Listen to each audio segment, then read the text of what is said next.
Call Halal Yahweh, Bahashim Yahweh Shai, Bahashim Yahweh Kakadash. Double honors to the apostles and elders of Great Millstone for pushing 100% truth through rule well.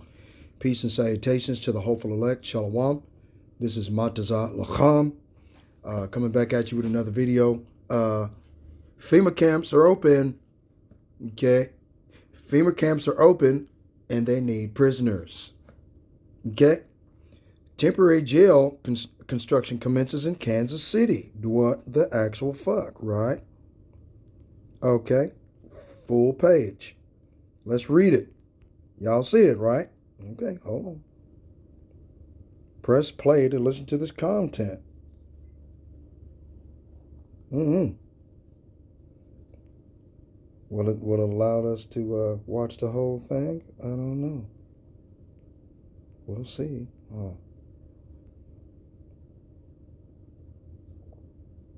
Okay, 3 minutes. Temporary jail construction commences in Kansas City. Construction of Kansas City's new temporary, modular jail is ongoing after officials approved an additional $3.83 million to support the project. Groundwork is complete, materials are on site and crews have begun installing modular steel cells. The city is targeting a June 1st opening. The temporary jail is part of a broader detention strategy ahead of increased demand tied to the FIFA World Cup 2026, as the city weighs how it fits alongside the in-progress Jackson County Detention Center and plans for a future permanent city facility. Construction is progressing on a new temporary, modular jail in Kansas City, Missouri, after local officials approved an additional $3.83 million in funding for the project last week. According to reporting from KCTV5, groundwork at the site started before the new year and is now complete, and materials for the rest of the work have arrived on site as crews have started to put the modular steel cells for the project in place. Ensuing work will include building the steel structure and finishing the facility by its targeted June 1st opening date. The extra funding was granted to enhance safety features in the new facility's Sally Port area, as well as expand infrastructure for medical services. Along with the awarding of additional funding, officials also approved the waiving of building efficiency requirements stipulated by the city for new construction projects over 5,000 square feet. Once completed, the 54,000 square foot temporary facility will house more than 100 beds for those charged with municipal offenses in Kansas City across 32 new modular cells, provided by Steel Cell. The temporary jail isn't the only detention facility project in the works in the Kansas City area. The city has not had its own jail since 2009 and has been sending municipal offenders to be housed in jails in neighboring counties over the past 16 years. While construction of a new $300 million detention center is currently underway in Jackson County, which seats most of Kansas City's territory, the city has also resolved to build its own facility adjacent to the new Jackson County facility site. In April of last year, Kansas City voters approved a sales tax renewal that would fund the new permanent facility, which is expected to cost $250 million. However, with the city set to host matches during the upcoming FIFA World Cup 2026 this summer, local officials sought a faster solution to meet the anticipated increase in detention needs from the influx of visitors to the area. In October, the Kansas City Council approved $22 million in funding to build the temporary jail, sourced from the sales tax renewal approved earlier that year. The Jackson County facility broke ground in 2020 and is expected to be completed this year. While the city purchased land for the new permanent facility in November, construction isn't expected to begin until 2027 at the earliest, and some believe that the temporary facility, along with the ongoing Jackson County project, could satisfy the city's detention demands for years or even decades to come. In fact, last week, the city council voted to scrap plans to build the permanent facility at the previously chosen site, with Kansas City Mayor Quinton Lucas and City Manager Mario Vasquez saying that the city could save up to $25 million by building the new facility on the same site as the temporary jail, according to reporting from Fox 4. I think that what we're going to do is make sure we deliver a facility that's humane, one that is of value to the taxpayer and that fulfills our public safety and detention goals, Mayor Lucas said after the most recent environmental waiver was approved. Brown and Root Industrial Services is building the temporary jail. Okay. So what that means is that, and I speak as a man. Okay. I can speak as a man. Okay. I believe that they're going to try to do everything to bring this about to come against the prophets. The men who are standing in street corners, risking their lives and freedom to spread the truth of the gospel. And they don't want these people from other countries. Possibly. Remember, because it's all about the FA World Cup 2026. And Jackson County is hosting this thing. Right? So what they want to do is they want to get either us off the street and pick up any stragglers, crackheads, menaces to society, gang bangers, okay? That's what they're doing. So they made this temporary jail a detention facility, a green zone. Okay, would be a probable green zone for people to walk through and take pictures. They get to see the monkey in the cage, right?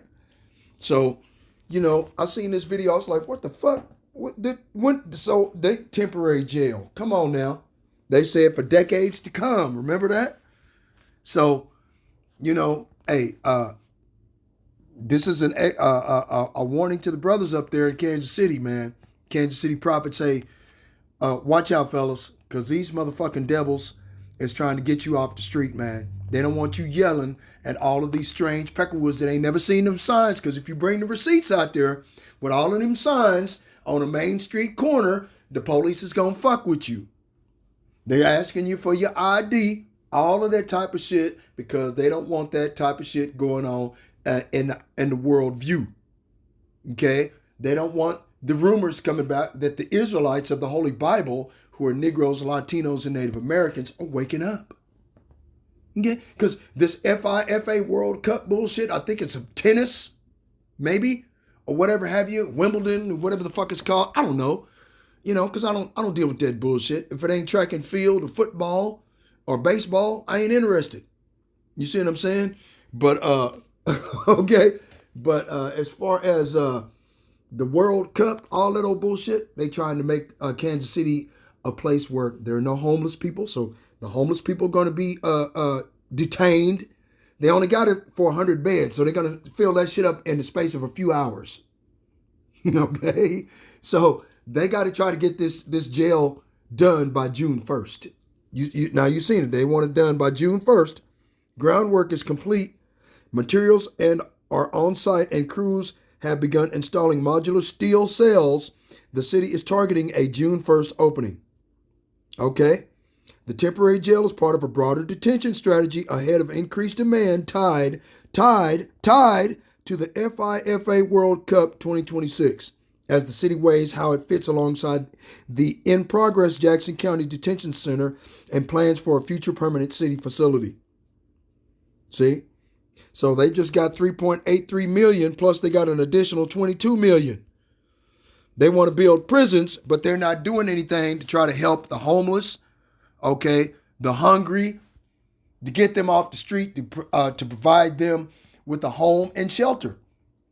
Now, 3.83 million plus 22 million is 25.83 million motherfucking dollars that they have in funding to put an end to homelessness, hunger, famine. Instead, they want to, you guessed it, put your motherfucking ass in jail for nothing. Okay? If these motherfuckers ain't the devil, man, you get almost 30 million goddamn dollars and you want to build a jail to put people in it? All because you don't want the world to see the degradation, okay, of the city? What about the city streets? You got potholes all through Kansas City, Missouri. Smash, crunch, people fucking up their front end, the undercarriage of their car all the time.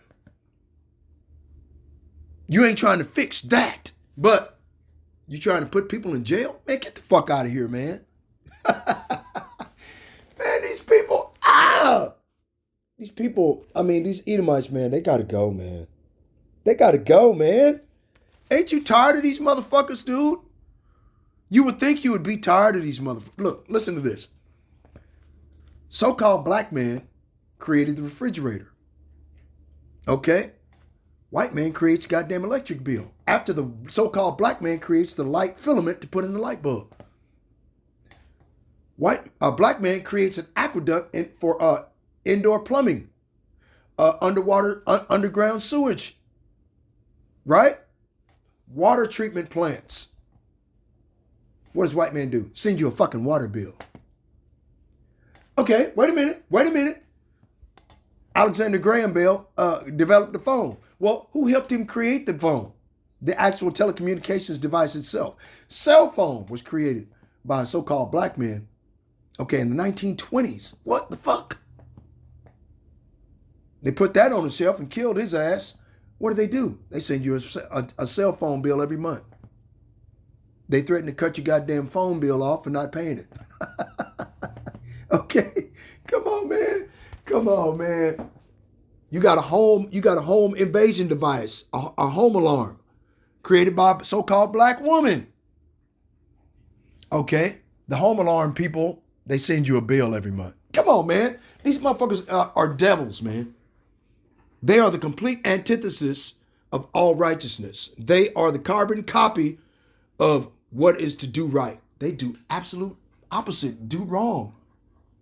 It's more fun. What the fuck, man? These Edomites are at the end of their rulership. They're at the end of their rule, man. They're done. The next rulership goes to the Israelites of the Holy Bible, man. Okay? These devils, man. Boy, I tell you, boy, they something else. Let's go to, what is that? I think it was Zephaniah 2. Right? Zephaniah 2, verse 3. NLT. Seek the Lord, all who are humble, and follow his commands. Seek to do what is right and to live humbly. Perhaps even yet, the Lord will protect you. He will protect you from his anger on that day of destruction. Right? Seek ye the Lord, all ye meek of the earth, which have wrought his judgment. Seek righteousness. Seek meekness. It may be ye shall be hid in the day of the Lord's anger. Okay?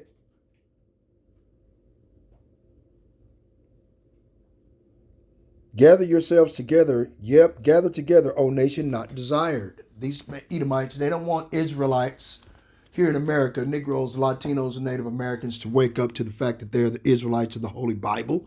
They don't want you to know who you are. They want you to be in derision and proverbs of approach. That's what gives the mediocrity of white fragility and narcissistic ideology its platform, where these motherfuckers can think white privilege and white supremacy provides them the opportunity and provides them the basis to feel and act the way they do towards you.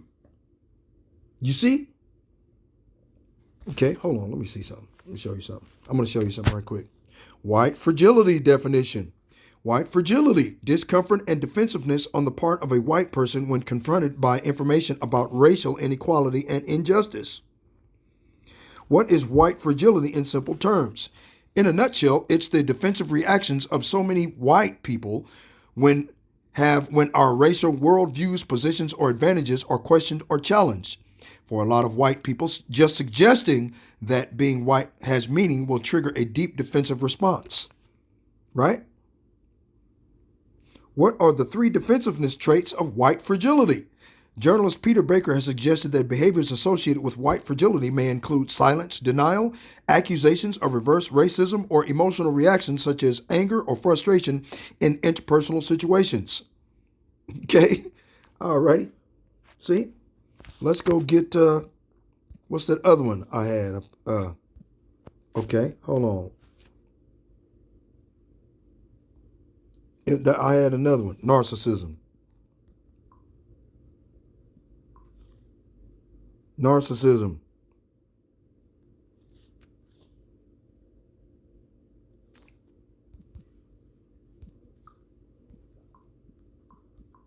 Oh, narcissism definition.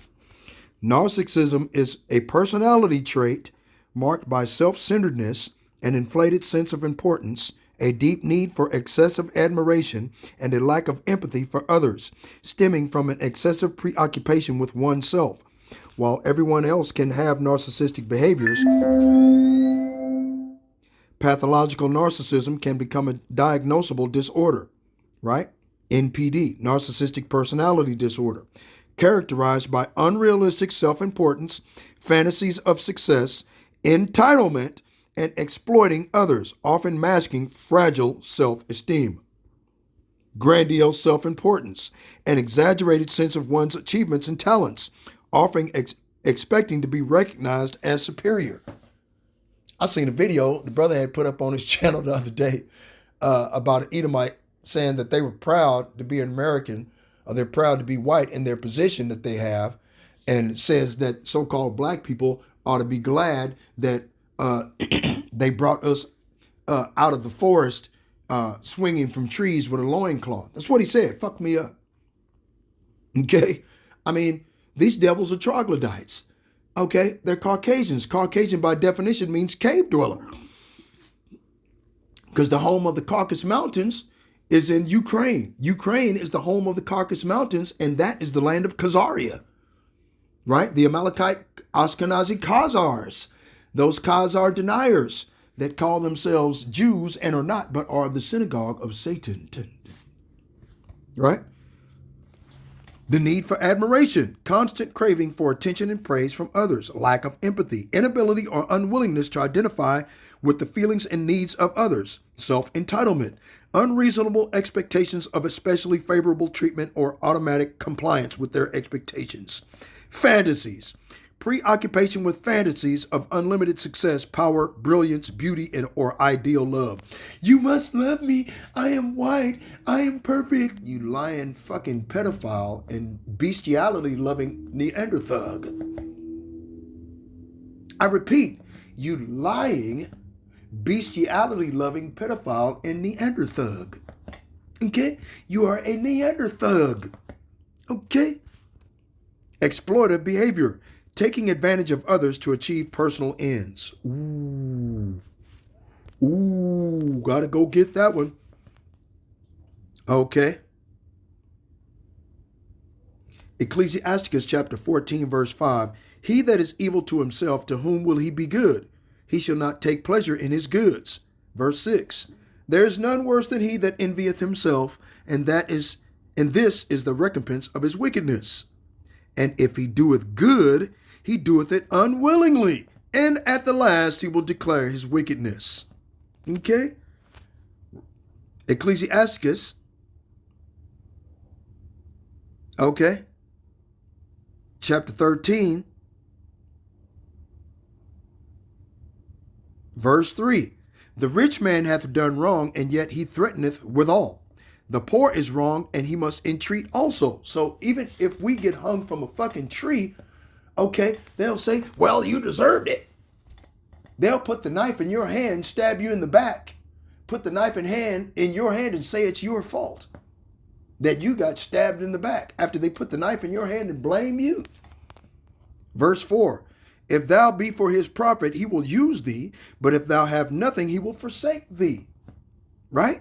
If thou have anything, he will live with thee. Yep, he will make thee bear and will not be sorry for it. They will not apologize for slavery. They will not apologize for the transatlantic slave trade. They will not apologize for the extermination of so-called blacks and Latinos in the street, being shot in the back, running for their lives, being shot as they run away from the police, and the police saying that I feared for my life. Right? If he have need of thee, he will deceive thee and smile upon thee and put thee in hope. He will speak thee fair and say, what wantest thou? And he will shame thee by his meats until he have drawn thee dry twice or thrice. And at the last he will laugh at thee to scorn afterward. When he seeth thee, he will forsake thee and shake his head at thee. Okay? Beware that thou be not deceived and brought down by thy jollity. If thou be invited of a mighty man, withdraw thyself, and so much the more will he invite thee. Ecclesiasticus, chapter 9, verse 13. Where's it at? Keep thee far from the man that hath power to kill, so shalt thou not fear doubt the fear of death. And if thou come unto him, make no fault, lest he take away thy life presently. Remember that thou goest in the midst of snares, and that thou walkest upon the battlements of the city. Okay? Ecclesiasticus chapter 12, right? Verse 10. Never trust thine enemy. Never trust thine enemy. For like as iron rusteth, so is his wickedness. Though he humble himself and go crouching, yet take good heed and beware of him. And thou shalt be unto him as thou have had looked at a wiping glass wiped a looking glass, and thou shalt know that his rust hath not been altogether wiped away. Right? So if you look at this devil and you look at his past and you look at, like I just explained to you in Ecclesiastes chapter 13, he will hold his hand, he will shake his head at thee, whisper much, and change his countenance after he has used you 2 or 3 times. If you move an Edomite, Caucasian, and homeless person in your house, they will use you up until you have nothing left, and say it's your fault. Okay? All right, this is what these devils do, man. That's exactly what the Khazar deniers in 1948 said to the Palestinians. The Palestinians went to work, came home one day, and their house and doors were locked, and the motherfuckers was telling them they couldn't come in. These people that call themselves God's chosen people. Lions, sons of snakes. So it stands to reason that they would create a detention facility, okay, out of the clear blue fucking sky. Right? They would create a detention facility out of nothing, man. Where was that at? Newsbreak, I think it was. Yep. They create a detention facility out of the clear blue sky worth $25.83 million fucking dollars just to get the poor people and the homeless, okay, those are famished, off the street. People that have mental disabilities off the street, that are diabetics off the street, in the face of the world stage. This is the wickedness of Esau, Edom, the so-called white man, the devil the Bible speaks of. Right? Ecclesiasticus chapter 12, verse 12, set him not by thee, lest he, when he hath overthrown thee, he stand up in thy place. Right? Is this not what the Palestinians did in 1948? The 1948ers, the small hatters, okay, the tiny tops, right? The wall humpers, right? Okay, is that not what they did? They overthrew the Palestinians and stood up in their place. They overthrew the indigenous population of people who were the Israelites of the 10 tribes and stood up in their place, calling themselves $5 Indians, right? These Edomites go back to the days of Esau, Edom, making 328 or 368 peace treaties with the indigenous population of people that were here, okay, and breaking every last one of them in order to steal their fucking land, right? Set him not by thee, lest he, when he hath overthrown thee, he stand up in thy place. Neither let him sit at thy right hand, lest he seek to take thy seat. And thou at the last remember my words and be pricked therewith. Are not the Palestinians regretting putting these bastards in their homeland, being nice and peaceable with them? Right? They regret it to this day. You think they don't? They're being euthanized with weapons, with the sword on a daily basis, man. These people's walls are backed against the wall at the Red Sea. They can't go no further but into the fucking ocean. Ain't nowhere else to go. Okay? Real shit. You got people camping out on the fucking ocean front, man. Come on, man. With all of their belongings. Real talk. This is the wickedness of B.B. Makowalski, a.k.a. Boo Boo Nothing Not a Jew. Right? Verse 13. Who will pity a charmer that is bitten with a serpent, or by any as such as come near wild beasts? It is not Esau, Edom, the so-called white man, a wild beast? Did he not sell his birthright for one morsel of meat, as it is written in Hebrews chapter 12, verse 16? Lest any fornicator or profane person as Esau, who for one morsel of meat sold his birthright. That's the reason why the Most High despised this devil. And he made all the nations of the earth despise this devil, as it is written in Obadiah 1 and 2. Right? Let's go get it. See if I can find it. Let's go get it. Obadiah, where you at? Boom. 1. Right? Behold, I have made thee small among the heathen, and thou art greatly despised. Right? So everybody despises this Edomite Caucasian devil. This fucking Neanderthug. This troglodyte caveman. that rules the world in wickedness and oppresses the entire compass of the earth with oppression and deceit.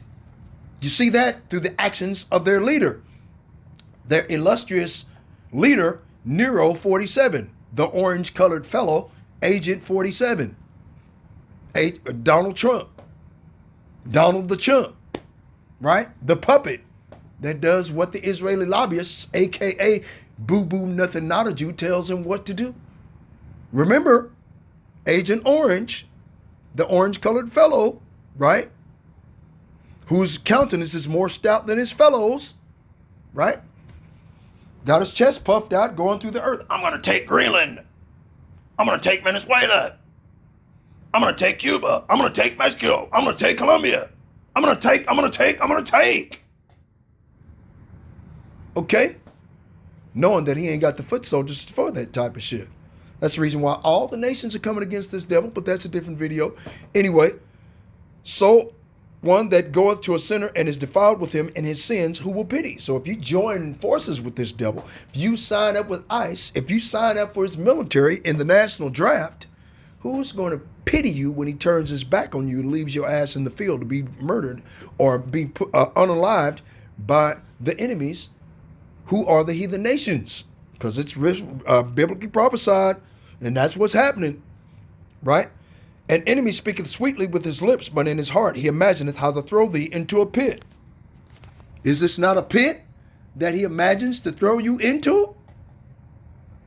Okay, a $3.83 million pit to put your ass in jail for nothing. He will weep with his eyes, but if he find opportunity, he will not be satisfied with blood. If adversity come upon thee, thou shalt find him there first. Right? He's the one that's bringing the adversity. He's the one bringing the oppression, called Jacob's trouble.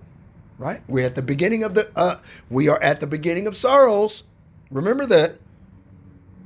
And though he pretend to help thee, yet shall he undermine thee. He will shake his head and clap his hands and whisper much and change his countenance. So this is what they're in the process of doing by throwing you into a pit. So this way they can whisper and talk shit about you behind your back. They don't want you on the street corners risking their life or watching you preach down the walls and chant down the walls of Babylon, because it brings down the whole white hegemonic bullshit that they've set up, and their narcissistic behavioralisms and ideologies that they've set up through white privilege and white supremacy, aka white fragility and narcissism. Understand? Anyway, I seen this video. I thought I'd make me a quick 20-minute video, and okay. All praises to the Most High Yahweh, Ba'ashem Yahweh Shai, Ba'ashem Rahawah Kakadash. Double honor to the apostles and elders of Great Millstone for pushing 100% truth who rule well. Peace and salutations to the hopeful elect that have been scattered abroad throughout the four corners of the earth. One more before we leave. Luke, chapter 19. Right? Verse 43.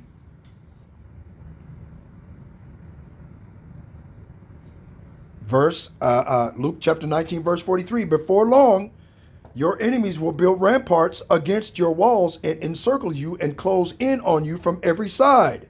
Verse 44. They will crush you into the ground and your children with you. Your enemies will not leave a single stone in place because you did not accept your opportunity for salvation. Okay? So the righteous men standing on street corners risking their lives and freedom to spread the truth of this gospel to your face, whether you will hear or bear, is telling you it is time for your ass to come out of the ways of Babylon the Great, America. Stop trying to be a motherfucking American citizen. Fuck them tattoos. Stop trying to do everything and try to fit in with the society that is about to be destroyed. It is time for you as an Israelite, because ain't no such thing as a spiritual Israelite, because you first have to be an Israelite according to the flesh. Meaning, through the patriarchy, you have to be kindred according to the flesh, based on those individuals of the patriarchy whose genetic lineage goes back to the patriarch Jacob. Abraham, Isaac, and Jacob. Not Abraham, Isaac, and Esau. Abraham, Isaac, and Moab. Abraham, Isaac, and Ammon. Abraham, Isaac, and the Philistines. Abraham, Isaac, and the Egyptians. Abraham, Isaac, and the Ethiopians. Abraham, Isaac, and Ishmael. Abraham, Isaac, and the Edomites. Nope. Abraham, Isaac, and Amalek. Bullshit. It says throughout the Bible from the beginning to the end. Abraham, Isaac, and Jacob. Okay? That's what it says. What it says. Okay? You yourselves thrust out. Ooh. Luke 13:28. There shall be weeping and gnashing of teeth when ye shall see Abraham, Isaac, and Jacob, and all the prophets. All the prophets, that means all the prophets in the reincarnation that are back standing on street corners, risking their lives and freedom right today to tell you Israelites to your face, you better turn around, change your mind, change your habits, change your way of life, and make concession for the Most High God. Make a place in your life for Him to worship and praise His holy name. Because only the elect will praise His holy name, as it is written in Psalms chapter 99 verse 3. Luke chapter 13 verse 28. There shall be weeping and gnashing of teeth when ye shall see Abraham, Isaac, and Jacob, and all the prophets in the kingdom of the most heaven, and you yourselves thrust out. Why? Because you had an opportunity to repent. You saw the prophets to yourself with your own eyes. You scoffed and mocked, talked shit, and was left here and melted. So you're going to see before you go into the ground, Abraham, Isaac, and Jacob, and you being left here to be melted by thermonuclear heat. Right? Remember, 1 Thessalonians chapter 4. Let's go. Yep, that was too many biblical scriptures. I went into it again. Uh-oh, done keep going. I'm sorry. Boom. Psalms. Where you at? Let's go to Psalms. Okay. Where's it at? 99:3. Let them praise thy great and terrible name, for it is holy. Verse 2, the Lord Yahweh Ba'Shem Yahushai is great in Zion, the memorial of Israel, and he is high above all the people. Verse 1, the Lord reigneth, let the people tremble. He setteth between the cherubims, let the earth be moved. Okay. Exalt ye, verse 5, the Lord Yahweh Ba'Shem Yahushai our power, and worship at his footstool, for he is holy. Right? So you have to know the name of the Lord. Look, Moses, verse 6, Moses and Aaron among his priests, and Samuel among them that call upon his name. They called upon the Lord, Yahweh Ba'Shem Yahushai, and he answered them. He spake unto them in the cloudy pillar. They kept his testimonies and the ordinance that he gave them, which is to fear God, Yahweh Ba'Shem Yahushai, and keep his commandments. For this is the whole duty of man. Ecclesiastes chapter 12, verse 13. Let us hear the conclusion of the whole matter. Fear the Most High and keep his commandments. We know you can't keep the commandments perfectly. It's impossible. But the faith in the name of Yahweh Ba'Shem Yahushai through his son, Yahweh Shai Hubashiach, whom he sent in his gracious and abundant mercy to shed his blood to become an atonement for your sins, for you to come back, for you to practice the righteous acts and rehearse them, which are the ordinances of the Most High, the law, statutes, and commandments. Where you make your mistakes, you will be covered by the blood that was shed for those mistakes that you would make. This was already predetermined before the foundation of the earth, because the Most High already knew that the weakness of the flesh was going to prevail in sin. He already knew it, but he had to go through, the steps were already laid. Adam just had to go through the steps. The woman, okay, his helpmeet, betrayed him. The Most High is angry at the woman though, okay? Try to tell you, but, oh man, damn one. But anyway, okay, and what's that other one? 1 Thessalonians, right? Chapter 4, right? Verse 15, for this we say unto you by the word of the Lord, that we which are alive and remain unto the coming of the Lord shall not prevent them which are asleep. So clearly, there's going to be some of us that are going to be put to sleep by these Edomite devils. Okay? Like it says in Revelation chapter 18, verse 20, rejoice ye, holy apostles and prophets, for the Lord hath avenged you on her, assuming that they were put to sleep. For the Lord himself shall descend from heaven with a shout, with the voice of the archangel, and with the trump of Yahweh, and the dead in Hamashiach shall rise first. Then we which are alive and remain shall be caught up together with them in the clouds to meet the Lord in the air. So shall we ever be with the Lord. Where in that biblical sentence did it say anything about a rapture?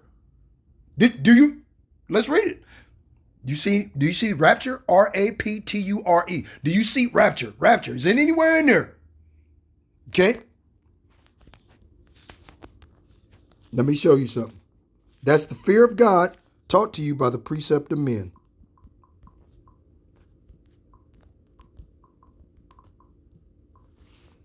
Isaiah 29 and 13. Wherefore the Lord said, for as much as this people draw near me with their mouth, oh, I love Jesus. Oh, everybody can be saved. Right?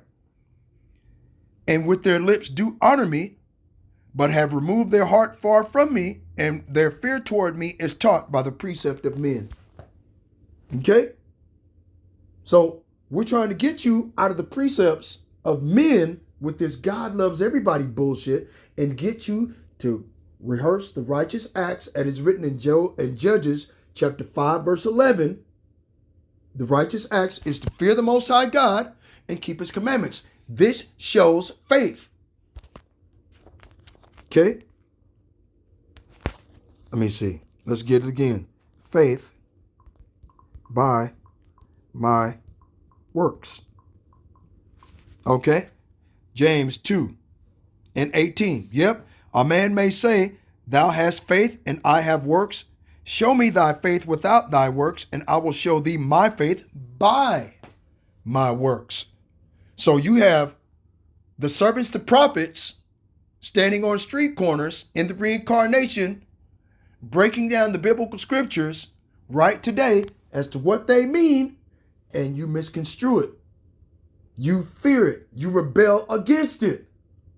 You are those that put to death the prophets of old. You are the same rebellious spirits that tell us in the book of Isaiah, the book of Isaiah, chapter 30, okay, verse 8. Now go and write it before them in a table and note it in a book, that it may be for the time to come forever and ever, that this is a rebellious people, lying children that will not hear the law of the Lord. Right? Because the fear of God is taught to you by the precept of men, which say to the seers, see not, and to the prophets, prophesy not unto us right things, speak unto us smooth things, prophesy deceits. In other words, that these people are stubborn rebels who refuse to pay attention to the Lord's instructions, which are the ordinances of the Most High, is to fear the Most High and keep his commandments, which are the works of faith. You see? The substance of things hoped for and the evidence of things not seen. Hebrews 11 verse 1. Right? Verse 10, they tell the seers, stop seeing visions. They tell the prophets, don't tell us what is right. Tell us nice things. Tell us lies. That's the reason why we say that the fear of God is taught to you by the precept of men. It's a lie God loves everybody. It's a lie that Jesus is a so-called white man. It's a lie that his hair was the long hair of a woman. Paul the apostle tells you itself in the scripture that doesn't nature itself tell you that it is a shame for a man to have long hair? For long hair is the covering for the woman, not for the man. But you got all these niggas wearing dreadlocks down to the crack of their ass, shaking their hair like they's a fucking woman, folding their hair up on top of their head like they's a fucking woman. Okay? Saying that, I'm a Nazarite. Man, get the fuck out of here. The fear of God taught to you by the precept of men. These precepts of men are construed the illogical ideology of false ideologies through a false God worship. You know, Shiva chakras. It's the reason why you're wearing dreadlocks and stupid shit like that. Right? But anyway, remember, they're trying to throw your ass into the pit. All praises to the Most High Yahweh, Ba'ashem Yahweh Shai, Ba'ashem Rahawah Kakadash. Double honor to the apostles and elders of Great Millstone for pushing 100% truth through rule well. Peace and salutations to the hopeful elect. Shalom.